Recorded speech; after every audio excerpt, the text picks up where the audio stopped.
រឿងផែនការក្រក់ធ្ពួកបេះដូងអូនភាគទី7តពីភាគមុនមកភីរៈព្យាយាមចាប់ថើបនីណារ៉ាធ្វើឲ្យនីណារ៉ាភ័យខ្លាំងហើយក៏បាននិយាយថាកុំណាលោកភីរៈលេងខ្ញុំភ្លាមតិចពួកគិលាននពថយកាចូលមកឃើញឥឡូវហើយភីរៈក៏បាននិយាយថាឃើញក៏ឃើញទៅ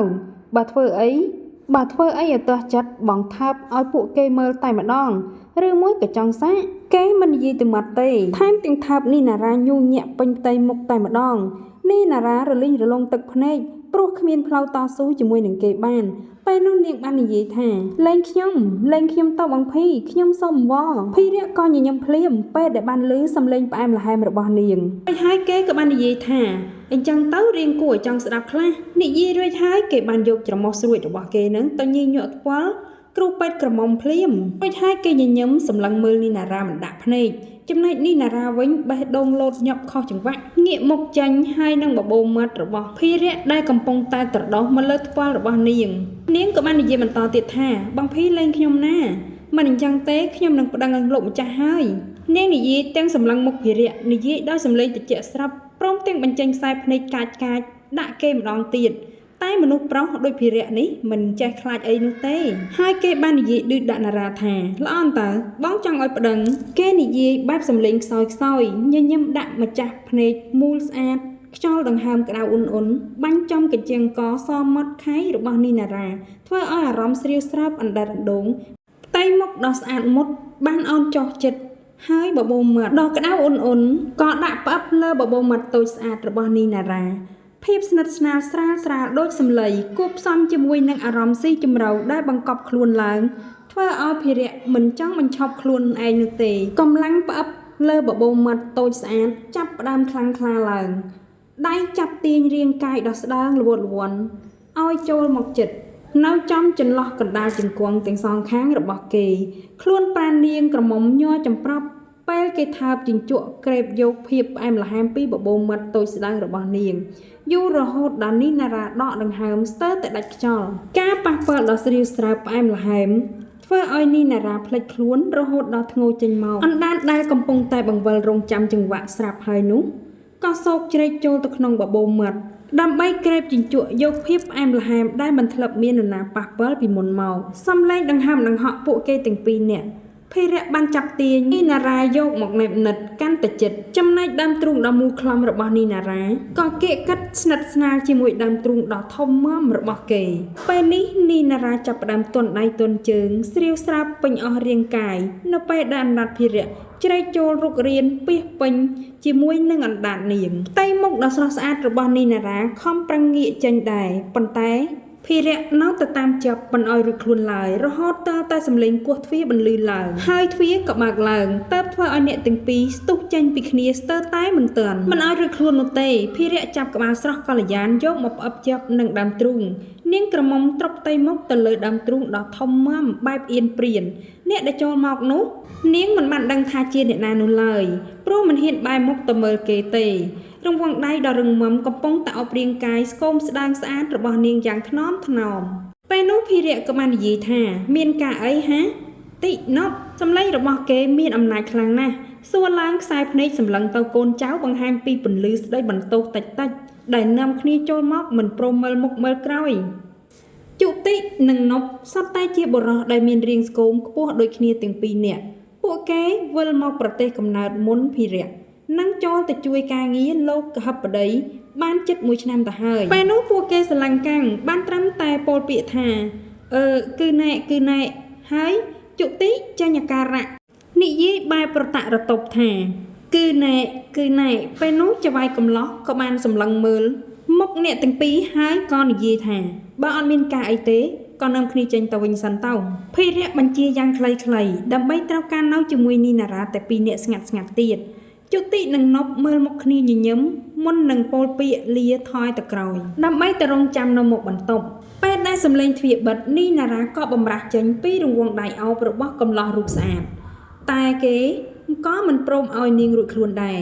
នីណារ៉ាបានស្រែកថាលេងខ្ញុំណាខណៈពេលនោះអ្នកកំឡោះរបស់យើងក៏បាននិយាយថាលេងអ្នកណានិយាយម្ដងទៀតមើលគេនិយាយទាំងសម្លុតខ្សែភ្នែកញ័ររញ្ជួយថ្ពាល់ក្រហមរលោងគួរឲ្យចង់ថើបរហូតគេសឹងទប់ចិត្តមិនបាន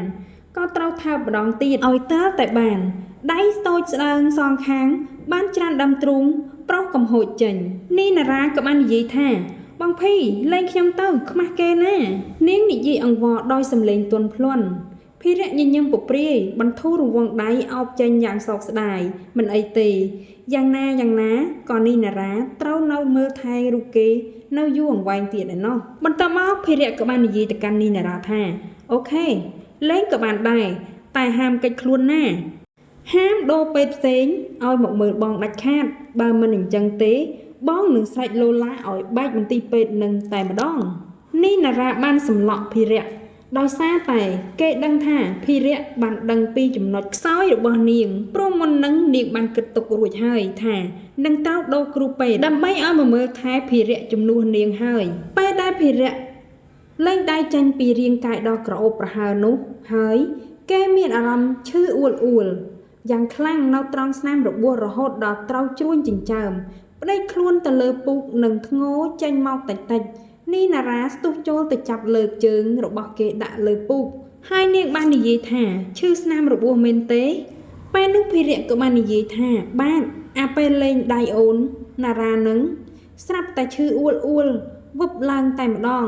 បាននៅតែអញ្ចឹងទៀតប្រហែលជាបងត្រូវអបអូនណារ៉ាជាប់រហូតហើយដើម្បីកុំឲ្យឈឺស្នាមរបួសភិរៈនិយាយដោយសំឡេងស្រទន់ខ្សែភ្នែកខូចបង្ហាញចេញមកយ៉ាងច្បាស់សម្លឹងផែនថ្ពាល់ក្រហមព្រឿងទាំងសងខាងដោយការពេញចិត្តនិងបញ្ជាក់ថាខ្នាតឈឺប៉ុណ្ណឹងដើរមិនរួចប៉ុណ្ណឹងហើយនៅតែមានអារម្មណ៍ខូចទៀតមនុស្សអីក៏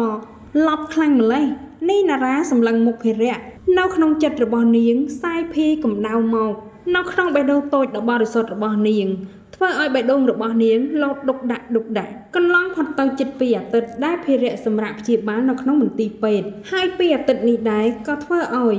ភិរៈមានសេចក្តីសុខយ៉ាងខ្លាំងបំផុតមាននីណារ៉ាមកមើលថែយ៉ាងដិតដល់ជាប់រហូតពេលថ្ងៃនាងក្រមុំធ្វើការតាមប្រុសប្រដី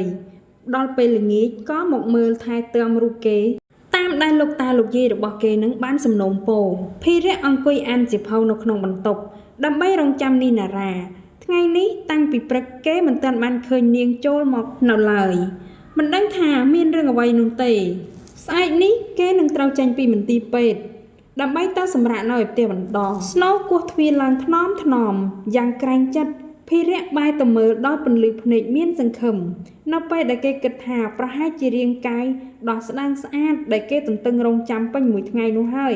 តែពេលបែរទៅឃើញជុតិនិងនប់ដើរកាន់សំណុំឯកសារចូលមកក្នុងបន្ទប់គេហាក់ដូចជាមានអារម្មណ៍ខកចិត្តបន្តិចធ្វើឲ្យកូនចៅរបស់គេក៏លួចញញឹមនៅក្នុងចិត្តពួកគេក៏បាននិយាយថាលោកម្ចាស់កហបតីឲ្យយកព័ត៌មានមកជូនចវាយនីណុបព្រីកាព្រមទាំងដាក់សំណុំឯកសារនៅលើតុក្បែរក្រេរួចហើយថយទៅឈរក្បែរនៅជុតិវិញភិរៈក៏បាននិយាយថាមានរឿងអីក៏និយាយទាំងពីរអ្នកនឹងមកខណៈពេលនោះភិរៈបង្ហាញអាការៈមួម៉ៅតិច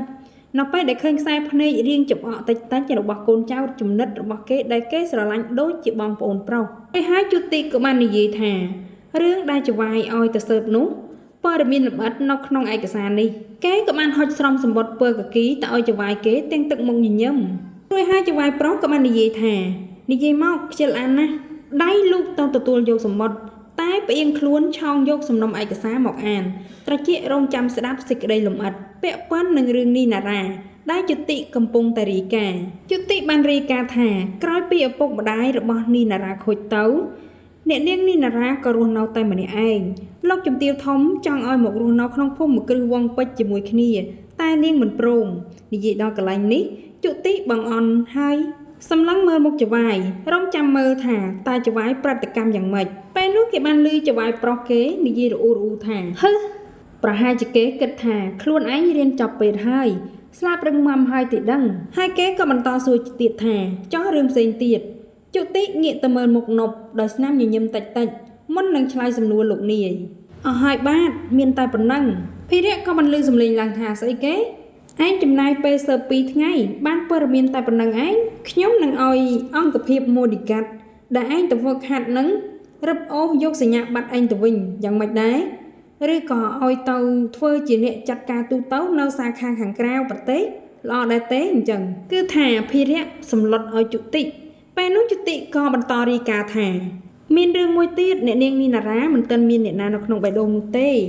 ប៉ុន្តែបើសិនជាមានក៏ប្រហែលជាដុកទ័រសុពលព្រោះមើលទៅអ្នកនាងហាក់ដូចជារៀងស្និទ្ធស្នាលជាមួយនឹងគេខ្លាំងណាស់ពេលនោះខ្សែភ្នែកដល់ក្រហមឆ្អិនឆ្អៅក៏បាននិយាយថានៅចន្ទទីប៉ុន្មានភិរៈងាកខ្សែភ្នែកចេញពីឯកសារហើយងាកទៅមើលមុខយុតិក៏បាននិយាយទាំងអន់ថាអត់ដឹងទេចវាយប្រហែលជាចវាយត្រូវសួរអ្នកនាងនីណារ៉ាខ្លួនឯងហើយមើលទៅបានដឹងពេលនោះផ្ទៃមុខរបស់ភិរៈពោពេញទៅដោយអាការៈមិនពេញចិត្តនិងប្រច័ណ្ឌស្រីស្អាតឡើងភ្លាមតែម្ដងហើយគេក៏បានបន្តនិយាយទៅកាន់កូនចៅរបស់គេថាណប់ឲ្យមនុស្សរបស់យើងតាមសង្កេតនីណារ៉ាពីចម្ងាយណានៅម្នាក់ឯងអញ្ចឹងខ្ញុំមិនសូវទុកចិត្តសោះភិរៈងាកទៅបញ្ជាឲ្យណប់ដែលឈរនៅស្គៀមនោះឆ្លើយភ្លាមតែម្ដងបាទចវាយនិយាយពីជុតិនិងណប់តែងតែមានភាពខុសប្លែកគ្នាត្រង់នឹងឯងជុតិមើលទៅញញឹមស្រស់ស្រាយផ្ទុយពីអាជីពជាអ្នកសង្កេតការចំណែកឯណប់វិញច្រើនតែនៅស្ងៀមនិងប៉ិនសង្កេតតែអ្នកទាំងពីរនេះមានមន្តស្នេហ៍ក្នុងខ្សែភ្នែកស្រីក្រមុំមិនចាញ់ចវាយកំឡោះប៉ុន្មានឡើយបន្ទាប់ពីចវាយនេះបានដាក់ផែនការហើយនោះពួកគេក៏បានឆ្លើយថាបាទចវាយហើយចវាយរបស់គេក៏បាននិយាយបន្តទៀតថាហើយចោះការងារនៅឯក្រុមហ៊ុនវិញយ៉ាងម៉េចហើយលើកនេះជាការងារ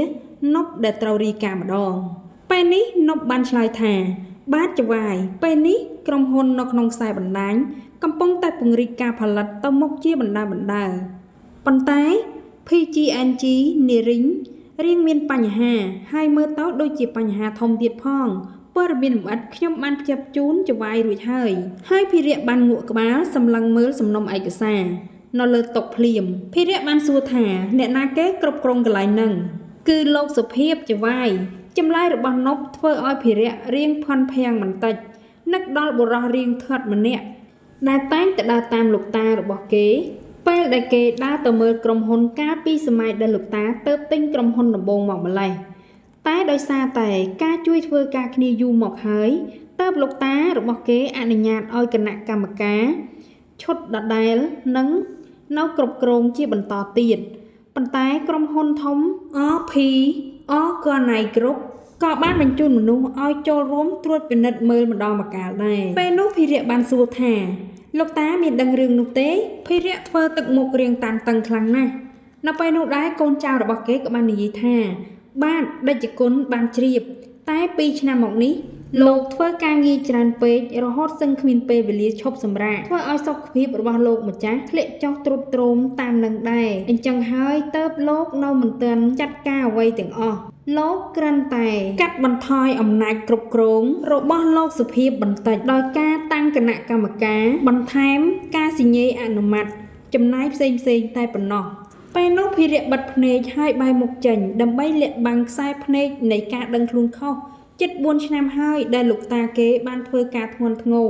ដើម្បីរុកគេរហូតមកតែគេបែរជាត្រូវបណ្ដោយឲ្យលោកត្រូវធ្វើការងារធ្ងន់ធ្ងរតែម្នាក់ឯងទៅវិញអ្នកកំឡោះបើកភ្នែកឡើងវិញនៅពេលដែលបានឮសំឡេងគោះទ្វារឡើងម្ដងទៀតព្រមជាមួយនឹងរាងកាយដ៏ល្វត់ល្វន់ស្រស់ស្អាតរបស់នីណារ៉ាដើរចូលមកនាងក្រមុំញញឹមស្វាគមន៍ជុតិនិងណប់មុននឹងមើលកែវភ្នែកដ៏នឹងថឹងតែមុតស្រួចដែលកំពុងតែសម្លឹងមើលនាងរួចជាសាច់ទៅហើយនោះពេលនោះនាងបាននិយាយថាសួស្ដីលោកជុតិនិងលោកណប់មកសួរសុខទុក្ខលោកភីតើមែនទេរៀងអូសបន្តិចហើយនាងក៏បាននិយាយថាបងភីមែនទេពេលនិយាយនីណារ៉ាធ្វើឡើងក្រហមព្រឿងពេលមើលទៅឃើញពន្លឺអ្វីម្យ៉ាងចេញពីកែវភ្នែកដ៏មុតស្រួចដែលកំពុងតែអង្គុយនៅលើគ្រែបុរសទាំងពីរក៏ងក់ក្បាលតិចហើយក៏និយាយថាបាទគឺខ្ញុំយកការងារមកជូនលោកចវាយជុតិញញឹមស្វាគមន៍ទៅនាងវិញធ្វើឲ្យចវាយកំឡោះត្រូវបញ្ជូនខ្សែភ្នែកកាចទៅរកពួកគេវិញដែរ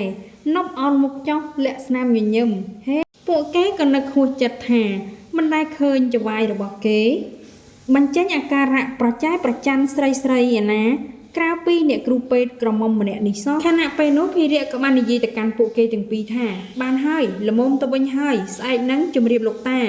ហើយនឹងលោកយាយផងថាមិនបាច់មកទទួលទេព្រោះអូននីណារ៉ានឹងជូនខ្ញុំត្រឡប់ទៅផ្ទះវិញនីណារ៉ាបើកភ្នែកធំសម្លឹងមើលភិរៈដែលកំពុងតែញញឹមដាក់នាងទាំងកែវភ្នែកភ្លឺថ្លាបន្ទាប់មកនីណប់ក៏បាននិយាយទៅកាន់នីណារ៉ាថា ផ្ញើចវាយឲ្យអ្នកនាងជួយមើលថែផងណាអ្នកនាងនីណារ៉ារួចហើយពួកគេក៏បានកេះគ្នាដើម្បីត្រឡប់ទៅវិញយ៉ាងស្ងាត់ជាមួយនឹងជុតិតើមានអ្វីកើតឡើងនៅពេលដែលជុតិហើយនឹងនប់បានចាក់ចេញទៅភិរៈនិងនីណារ៉ាមានរឿងអ្វីកើតឡើងបន្តទៅទៀត